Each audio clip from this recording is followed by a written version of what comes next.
partnership.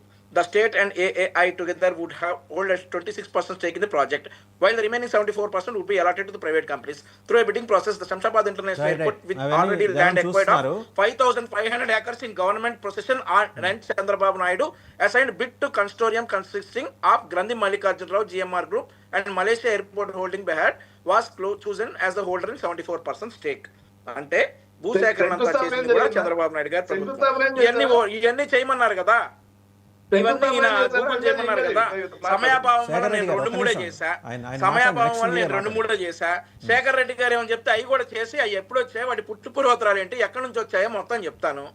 ఈయన ఇందాక నరేష్ గారు అనుకుంటారు అంటా ఉన్నారు 15,000తో ఏమి రూపురేఖలు మారుతాయని అన్నారు. మరి ఈయన 5,000 వాలంటీర్లకు ఇచ్చినప్పుడు ఎందుకు మాట్లాడలేదు నరేష్ గారు? వాళ్ళ రూపురేఖలు ఏం మారుతాయి? సరే నీకు 5,000 వాళ్ళ క్వాలిఫికేషన్ ఏంటో తెలుసా అండి? 5,000 రూపాయలు ఇచ్చే ఉద్యోగం ఊర్లో ఖాళీగా తిరుగుతున్న వాళ్ళకి ఇస్తున్నాయి. దాన్ని కూడా నేను అదే మంచి పాలసీ అని నేను చెప్పట్లేదు. దానికి టెక్నికల్ ఎడ్యుకేషన్ వాళ్ళకి రావాల్సిన శాలరీస్ ఏంటి? మీకు విలాసవంతమైన కారు కావాలి, మీకు విలాసవంతమైన సెల్ ఫోన్ కావాలి, మీకు విలాసవంతమైన జీవితం కావాలేమో. ఆ 15,000 రూపాయలు నాకేం విలాసవంతం? నా గురించి చెప్పట్లేదండి, నా గురించి చెప్పట్లే. మీరు ఇంతకుముందు ఏదో చెప్పారు, హైదరాబాద్లో కూర్చున్న వాళ్ళు చెప్తున్నారు, మీరేదో హైదరాబాద్లో కూర్చోకుండా వేరే కంట్రీలో కూర్చున్నారు. హైదరాబాద్ చంద్రబాబు నాయుడు గారు కట్టారు అని చెప్పేసి ఎక్కడ ఆయన గొప్పలు చెప్పుకోవాలి. ఆయన చెప్తున్నారు ఐ బిల్డ్ హైదరాబాద్ అని, చాలా దాంట్లో ఐ బిల్డ్ హైదరాబాద్ అన్నాడు. మీరు వినకపోతే చెప్పండి, చూసుకోండి. హైటెక్ సిటీ గురించి లేదు, మళ్ళీ జనార్దన్ రెడ్డి గారు, కోట్ల విజయభాస్కర్ రెడ్డి గారి పేరు చెప్తా ఉన్నారు. శేఖర్ రెడ్డి గారు చూశారు నేను వికీపీడియా అండ్ గూగుల్లో, ఎక్కడా వాళ్ళ పేరు కనపట్లా. మరి వాళ్ళ పేర్లు కనపడకపోయినంత మాత్రాన వాళ్ళ కాంట్రిబ్యూషన్ యూ కెనాట్ ఇగ్నోర్ అండి. వంశీకృష్ణ గారు, వాళ్ళ పేర్లు కనపడకపోయినంత మాత్రాన, ఒక్క నిమిషం, వాళ్ళ పేర్లు కనపడకపోయినంత మాత్రాన వాళ్ళ కాంట్రిబ్యూషన్ యూ కెనాట్ ఇగ్నోర్. దయచేసి గమనించండి, వాళ్ళ కాంట్రిబ్యూషన్ మీరు యూ కెనాట్ ఇగ్నోర్. గూగుల్ చూసాము, కాంట్రిబ్యూషన్ ఇగ్నోర్ చేయట్లేదు, అట్లా కాదండి. అది అసలు అంటలేదు. గూగుల్ ఒకటే ప్రమాణం అంటే ఆయనకి ప్రమాణం కావచ్చు, నాకైతే గూగుల్ ఒకటే ప్రమాణం కాదు. డెఫినెట్లీ మనకు పూర్వీకులు వేసిన బాట మనం నడుచుకుంటా ఉన్నాం. వాళ్ళ కాంట్రిబ్యూషన్ కూడా we should definitely support. So Rajasekhar Reddy గారు చేసిన మంచి పనులు మేము చాలా చెప్తాం. రాజశేఖర్ రెడ్డి గారు చేసిన మంచి పనులు చాలా చెప్తాం సార్. ఆయన కాంట్రిబ్యూషన్ డెఫినెట్లీ మేము చాలా చెప్తాం. కొన్ని నిజాం చేసిన నిజాంలో జరిగింది కూడా మనం మాట్లాడుకోవాలండి. పంజాబ్ నుంచి సిక్కులను పిలిపించాడు, గుంటూరు కృష్ణా జిల్లా నుంచి వ్యవసాయదారులను పిలిపించాడు, చాలా చోట్ల నుంచి పళ్ళ తోటలు పూల తోటలు పెంచేవాళ్ళని పిలిచాడు. అతను విజనరీ 7th నిజాం వల్ల వాళ్ళు భ్రష్టు పట్టిపోయారు. కానీ మొదట 6 నిజాంలు వాళ్ళు చేసిన డెవలప్మెంట్, హైదరాబాద్ కాంట్రిబ్యూషన్ ఇగ్నోర్ చేయలేమండి. చరిత్ర నిజమే చెప్తుంది. మైక్రోసాఫ్ట్ గురించి శేఖర్ రెడ్డి గారు చెప్తా ఉంటే నవ్వు వస్తా ఉంది. మరి గూగుల్ చేయమన్నారు, చేసాం. వాళ్ళు 2002లో చంద్రబాబు నాయుడు గారు వాళ్ళు వచ్చామని చెప్తా ఉన్నారు. రైట్,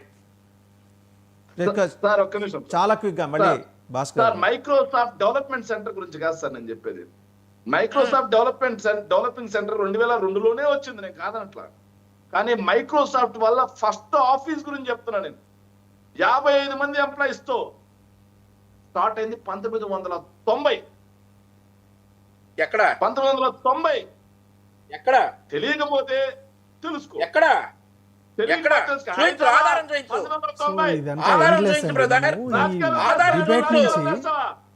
నువ్వు మాట్లాడటం ఆధారం చూపించు. నేను ఆధారం పంపించానయ్యా, నువ్వు ఆధారం పంపించు, ప్రూఫ్ పంపించు శేఖర్ రెడ్డి. ఆ ప్రూఫ్ ఏంటో పంపించు. మైక్రోసాఫ్ట్ 1990లో 55 మందితో నువ్వు తీసుకొచ్చావా? కాదు, 1990లో హైదరాబాద్ లో మైక్రోసాఫ్ట్. రైట్, మనకి ఇక్కడ ఫార్మర్ ఈ గవర్నెన్స్ హెడ్ ఉన్నారు, ఆయన అడుగుదాం. Right, farmer e governance head ఉన్నారు సార్. సార్ కంపెనీలు రావాలి సార్. 1 మినిట్ క్లోజ్ చేస్తున్నాం సార్, ఒక్క నిమిషం సార్. ఏదైనా ఏ ప్రభుత్వం ఉన్నా సరే సార్, పెట్టుబడులు రావాలి, మన పిల్లలకు ఉద్యోగాలు రావాలి. కానీ మేమున్నప్పుడే వస్తున్నాయి, వేరే వాళ్ళు ఉన్నప్పుడు రావటం లేదు.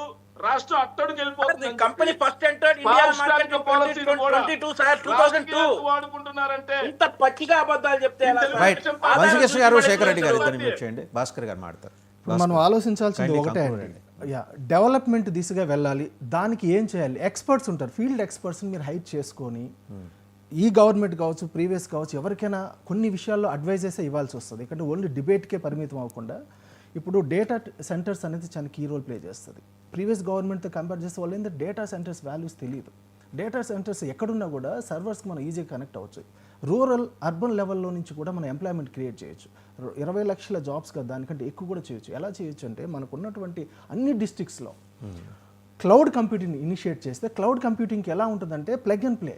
మనకు కొన్ని ఆఫీసెస్ ఉంటే చాలు, ఆ ప్రిమిసెస్ ప్లగ్ అండ్ ప్లే ఉంటే చాలు, దానికి సర్వర్స్ ఎక్కడో ఉంటుంది, డేటా సెంటర్స్, మనం కనెక్ట్ అయ్యి చేయొచ్చు, అక్కడ ఎంప్లాయ్మెంట్ క్రియేట్ చేయొచ్చు. ఎందుకు చేయకూడదండి? ఒకటే రాజధానిలోనే చేయాల్సిన అవసరం లేదు, ఎక్కడైనా చేయొచ్చు.